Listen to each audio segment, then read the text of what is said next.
Jeu de bagnole que voilà, ça a l'air magnifique comme ça, c'est que l'intro, vous allez voir que c'est un chouïa mensonger, je vous laisse la regarder, c'est des bolides qui se tirent la bourre sur une petite route de campagne, il y a des gens qui arrivent en sens inverse et tout, un peu Marcus le Jean Alési ou le Raymond Poulidor de jeux vidéo. Plutôt Jean Alési, moi c'est plutôt le mur en final. Regardez bien, il y a un camion citerne qui va arriver juste en face, on est dans l'arme fatale, tac tac tac, ça se double, ça explose de tous les côtés, c'est absolument formidable, sauf que le jeu c'est pas vraiment ça, on va voir après tout à l'heure. Je trouve qu'il y a publicité mensongère dans cette intro, on va dire.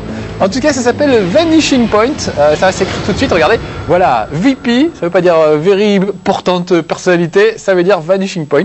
Le Vanishing Point, c'est le point de fuite, le point d'horizon en fait. À l'origine, ce jeu il a été développé sur PlayStation. Et le but du jeu, c'était no clipping, c'est ce qu'ils avaient promis, zéro clipping. Il n'était pas question que les décors s'affichent au fur et à mesure. On devait pouvoir voir jusqu'au loin, à l'horizon, loin, sans que ça pose de problème technique. Donc sur PlayStation, c'était vraiment un exploit. Et là, on est sur Dreamcast aujourd'hui, parce qu'entre temps, ça a changé de machine. C'est plus tellement un exploit finalement. Sur Dreamcast, c'est devenu quelque chose d'assez banal. Et ça fait une course assez banale, avec pas mal de trucs. Il y a quand même de quoi faire, mais il n'y a rien de vraiment bien original. Et puis l'intro est mensongère, on va y revenir tout à l'heure. Allez, je pars en mode arcade. On va commencer par un tournoi, comme ça on va essayer d'ouvrir des trucs. Regardez, j'ai pas beaucoup chaud au début. J'ai deux voitures, la Ford Mustang ou la Ford Explorer. C'est un peu pépère, ça, la Ford Explorer. On va commencer avec la Mustang. Et on va commencer par le premier truc. On n'a pas tellement le choix au début. Il y a vraiment un circuit de voitures. C'est vraiment que dalle. On peut pas faire grand chose. Il n'y a pas les autres modes de jeu. Il n'y a pas le mode cascade. Ah, regardez, par contre, les écrans de loading sont géniaux. C'est une espèce de radiographie de la voiture et du conducteur. Petit problème peut-être sur le tibia au niveau du genou. Bon, allez, on est parti. Je vais conduire avec la voiture. Alors, je sais pas si vous avez du son. Moi, j'entends rien du tout pour le moment. Monsieur Cédric, notre ingénieur du son, tu peux me mettre du son que j'entende mon moteur? Ah, voilà, c'est mieux. Voilà, enfin, vous deviez avoir, donc voilà. C'était un petit problème interne, ne vous occupez pas.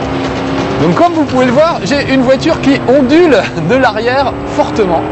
La prise en main est vraiment très difficile parce qu'il y a une animation un peu foireuse qui fait que votre voiture vraiment elle se trémousse du pion comme c'est pas permis et on a du mal à gérer ça parce qu'on a tendance à donner des coups de volant pour rattraper ça alors qu'en réalité il faut surtout pas. Il faut rester stoïque et pas essayer de rattraper les dandinements de la voiture. Donc là, côté jouabilité, c'est pas terrible. Ça, c'est le premier. Oh là là, c'est la première constatation, c'est que ça part plutôt mal. Deuxième constatation, tout le monde me rentre dedans. Et allez les gars, mais vous privez pas. Vous avez vu ça? Non, mais c'est incroyable. Ils doivent savoir que c'est moi, alors ils en rajoutent un petit coup et tout le monde me bouscule. Donc pour couper court à tous les problèmes qu'on peut avoir à cause de l'animation de la voiture, le mieux, regardez, tac, c'est de passer en vue subjective. Là, ça va beaucoup mieux. Seulement, je suis passé de premier, je ne sais pas si vous avez vu, à 16e. C'est assez impressionnant. Alors on va en parler tout de suite du système de classement parce que c'est un peu n'importe quoi. Sur la route, il y a des gens qui sont vos concurrents, c'est eux qui ont un petit post-it collé sur les fesses, vous voyez le petit post-it jaune là. Mais il y a aussi des touristes, des gens qui font pas la course, un peu comme dans Need for Speed en fait. La différence, c'est qu'on gagne pas des places en doublant les gens. On gagne des places avec un système de checkpoint un peu débile qui fait qu'on comprend rien du tout. Regardez par exemple là, je suis 10e, je viens de doubler une voiture, je suis toujours 10e.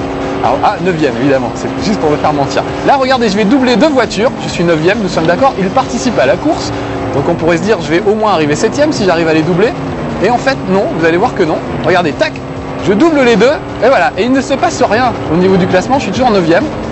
Je suis 8e en fait, parce que, comment vous expliquer, ça fonctionne avec un système de checkpoint. C'est-à-dire il y a des checkpoints sur la route qui sont invisibles, et il faut mettre le moins de temps possible pour aller d'un checkpoint à un autre en fait. C'est comme ça que ça se passe. Voilà, là je viens de passer un checkpoint, je suis 6e, il faudrait que j'arrive premier dans cette course, et c'est pas gagné. On est déjà au deuxième tour, et je pense pas y arriver.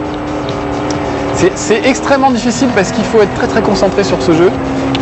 Et moi avec ma grosse tête devant, voilà, 4e. Donc là c'est pas la peine parce que j'ai une deuxième étape à faire. Continuer, mais non, je ne veux pas continuer. Je vais retourner au menu, je vais recommencer parce que sinon on n'y arrivera jamais. Donc je vais recommencer, cette fois en me taisant un petit peu. Et puis vous avez vu l'accident que j'ai eu au début, vraiment je pouvais pas y faire grand chose. Tout le monde m'a foncé dedans absolument lâchement. Donc je pouvais pas faire grand chose.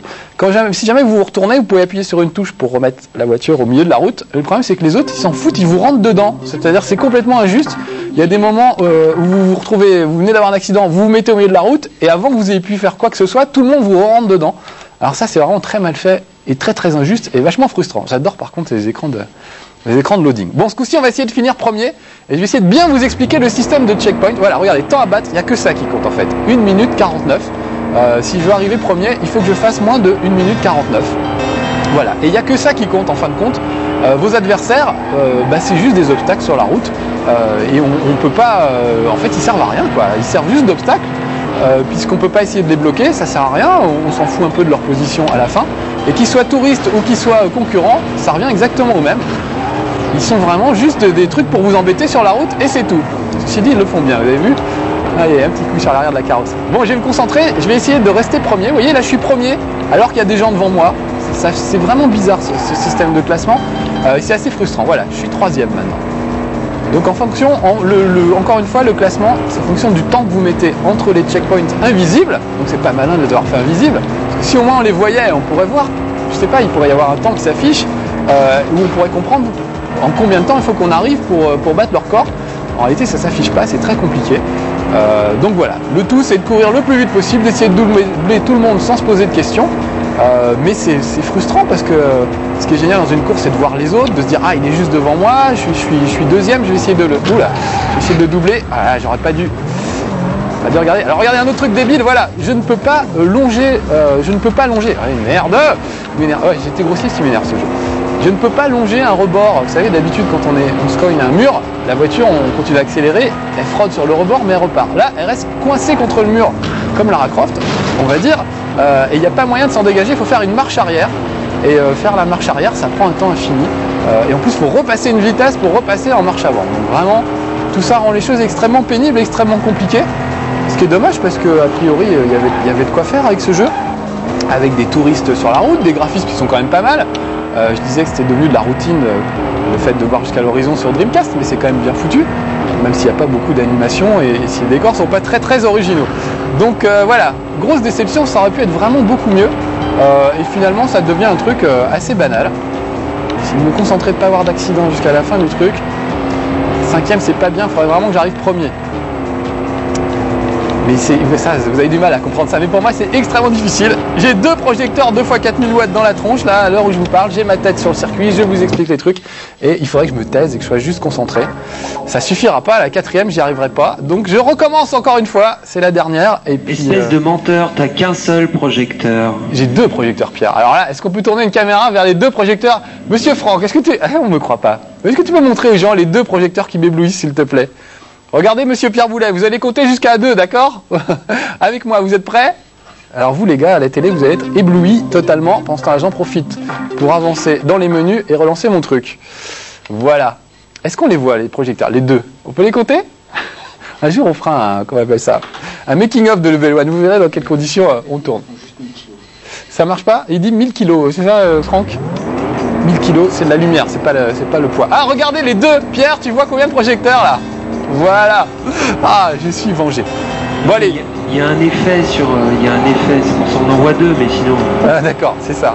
L'effet, c'est l'effet Beaujolais, Pierre. Moi, je n'ai pas cet effet-là. Je vois normalement, là. Bon allez, concentré. Je vais essayer d'arriver premier dans cette course, ce serait bien si j'avais pas d'accident. Ça, on pourra passer à la 2e course et voir le 2e circuit. Il y a des trucs à ouvrir, évidemment, au fur et à mesure. Puisqu'au début il n'y a pas grand chose, mais en réalité il y a quand même une dizaine de circuits, une quinzaine de voitures, avec vous savez des vieilles voitures, genre les vieilles voitures américaines avec une plateforme à l'arrière, ou des Aston Martin, des trucs plus classe, Lotus Esprit, Alfa Romeo, etc. Oh la vache, bien tapé celui-là. Le problème c'est que la voiture réagit pas super bien, la manette analogique c'est vraiment très très bizarre.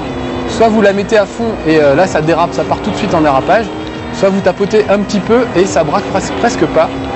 Donc en fait il faut manier la voiture en tapotant un petit peu, comme avec une manette traditionnelle, alors que c'est une manette analogique. Normalement on aurait dû pouvoir doser les virages et conduire un peu comme avec un volant.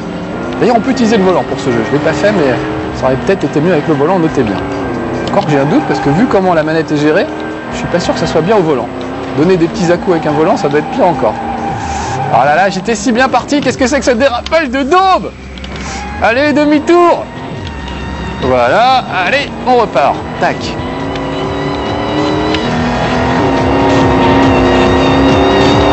Là, le tunnel, ça fait penser à Men in Black. pas très original, les décors en général, c'est vraiment basique. Bon, alors je suis premier, voilà, je me retrouve 5e. Oh là là. Vous voyez, la moindre faute, et ça y est, on perd des places parce qu'on perd des places sur le temps, même si on doute des gens. C'est vraiment frustrant. En l'occurrence, je suis pas très bon non plus. C'est pas possible, on va le refaire, hein, t'es trop nul. Hein. On va jamais dépasser le premier circuit, on va être obligé de la refaire. Là. Je vais essayer, Pierre, je m'accroche, tu sais. Mais là, j'arrive au bout, là, et à mon avis, je vais arriver 5e ou au mieux 4e.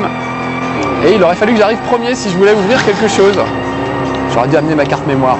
Et voilà, je vais arriver 5e. C'est terrible, hein. Voilà, bon, on va quand même essayer l'autre course. Je sais même pas combien de temps il nous reste, pas beaucoup. Vous n'aurez pas vu grand chose. Le truc, c'est d'ouvrir. Voilà, on va continuer le tournoi quand même. Le truc, c'est quand même d'ouvrir le maximum de choses, parce qu'au début, il n'y a rien, mais évidemment, après, il y aura des trucs. Il y a des courses de ballons. Il faut essayer de crever des ballons, plus que son adversaire. Il y a des petits trucs un peu rigolos comme ça. Mais dans l'ensemble, c'est pas très original, vraiment. Alors, ça devait être une révolution technique à cause du fameux Vanishing Point, du point de fuite. Mais en réalité, ça fait un truc assez moyen. Puisque, regardez, il n'y a pas d'animation démente dans le décor. Et puis même, le fameux point de fuite, il n'est jamais très loin. Ils ont, je trouve ça petit de la part des programmeurs. Regardez l'horizon, il n'est jamais très loin. Ils sont arrangés pour qu'il y ait toujours des virages et des trucs comme ça qui fassent que c'est finalement pas plus compliqué à calculer que dans n'importe quel Ridge Racer ou une autre course de bagnole. Donc ça, je trouve que c'est assez lâche de leur part. Parce que quand on voit les nouveaux softs sur PC qui gèrent vraiment les grandes distances, des trucs comme Giants par exemple, ou IGI, je sais pas comment on prononce, Iggy, c'est des trucs où on peut zoomer vraiment très très loin, voir des gens très très loin, et là on se rend compte à quel point c'est important de pouvoir voir jusqu'à l'horizon. Là dans ce jeu de bagnole, finalement l'horizon on s'en fout un petit peu, et puis ils ont bien pris soin de ne pas le mettre trop loin, donc vraiment c'est petit. Bon là je suis premier pour le moment, ça se passe plutôt bien, il faudrait que ça continue. Le problème c'est que s'il me fait une moyenne avec ma 4e place de tout à l'heure, j'ai aucune chance de... Il a un peu volé le gars. On peut regarder derrière de temps en temps pour voir ce qui est arrivé aux pauvres touristes que vous avez un peu bousculés. Alors on peut jouer à 2 aussi, c'est toujours plus sympa à 2 parce que là au moins ça redevient une course normale. Là il s'agit d'arriver premier et il n'y a pas de prise de tête avec le temps, donc ça c'est quand même beaucoup mieux. Et puis il y a un mode internet aussi, on peut se connecter au net. Alors malheureusement on ne peut pas jouer en réseau contre d'autres gens. Par contre, il y a ce qu'ils appellent des challenges, c'est des circuits sur lesquels vous courez avec des adversaires contrôlés par ordinateur. Et puis vous essayez de faire un temps, un record, et vous pouvez laisser votre record sur le site après pour le comparer aux autres. Donc on ne peut pas affronter les autres en direct, mais on peut laisser son score et ensuite le comparer et essayer de rentrer dans le livre des records, on va dire. Ce qui est sympa, c'est qu'on peut se connecter pour télécharger un challenge, on peut se déconnecter pour le faire, on peut faire ça hors ligne. Et on termine ensuite en se reconnectant pour juste rentrer son score pour la prochaine fois. Donc ça c'est plutôt bien foutu. Ah là là, elle est du mal. Elle réagit pas très bien cette voiture en fait. Elle manque de, comment on appelle ça? Elle manque de réactivité. Parce que quand on donne un coup de volant, elle réagit que longtemps après. C'est pour ça que j'arrête pas de rentrer dans des gars. En plus ils prennent soin évidemment de bien se mettre devant vous pour bien vous gêner.